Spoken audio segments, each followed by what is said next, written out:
तो जैसे मान लो ये अपने पास कोई एक रेलवे ट्रैक है, ये क्या रेलवे ट्रैक सही बन रहा है? सही बने या ना बने, लेकिन पढ़ना तो है। यहां पर हमारे पास एक ट्रेन है, ठीक, जो इस दिशा में चल रही है, और यहां पर हमारे पास पहला व्यक्ति है जिसकी स्पीड क्या है?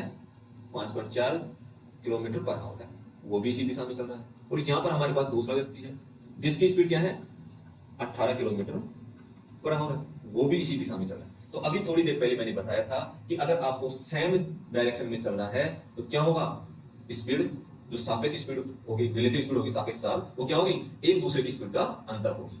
सेम डायरेक्शन में चलना है, अगर विपरीत डायरेक्शन में चलना है तो क्या करेगी? दोनों की स्पीड जुड़ जाती है। और यहाँ पे क्या है? यहाँ पे हमारे पास व्यक्ति है, तो ट्रेन जब व्यक्ति को क्रॉस करेगी तो कितनी दूरी ट्रेवल करेगी? वो खुद की लंबाई के इक्वल ही दूरी तय करेगी, ठीक है।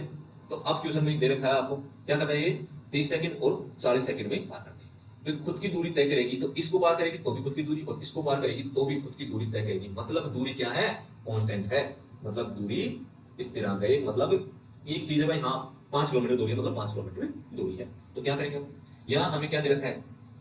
टाइम का रेशो दे रखा है। टाइम का रेशो हमारे पास है 30:40। तो काटेंगे, क्या जाएगा? 30:40 में 44 है, तो ये 22 आ जाएगा। तो स्पीड का रेशो हमारे पास निकल कर आया है 22:15। क्लियर है? चेंज कर लिए, क्या है अपने पास? स्पीड का रेशो निकल कर आ गया। और स्पीड में अंतर कितना है? अंतर हमें दे रखा है कितने का? 7 का। और क्वेश्चन में अंतर कितना है? 18 और 4.5। कितना अंतर हो गया? 12.6 का। तो एक की वैल्यू क्या आ गई अपने पास? एक की वैल्यू आ गई अपने पास 1.8 आ गई। एक की वैल्यू अपने पास क्या आई है? एक की वैल्यू आ गई अपने पास 1.8, क्योंकि 12 7 136 होता है, 1.8 आ गई। अब हमें क्या करना है? जैसे इसकी वैल्यू निकालो, चाहे इसकी वैल्यू निकालो, किसकी भी वैल्यू आप निकाल सकते हो, वो आपके ऊपर डिपेंड करता है। तो हम इसकी वैल्यू निकाल लेते हैं। ये क्या है? 22 की।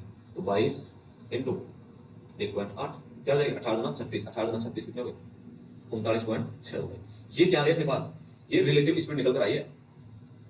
अब रिलेटिव स्पीड क्या होती है? जो व्यक्ति चल रहा है उसकी स्पीड ट्रेन की स्पीड में से घट के आ रही है। तो ट्रेन की स्पीड निकालने क्या करेंगे? रिलेटिव स्पीड के अंदर उस व्यक्ति की स्पीड जोड़ देंगे। तो ये 22 से मल्टीपल किया है, तो ये किसकी स्पीड वाला है? 30 किसकी स्पीड लेता है? 5.4। धीमी चाल चलने वाले की स्पीड की है। तो धीमी चाल चलने वाले क्या है?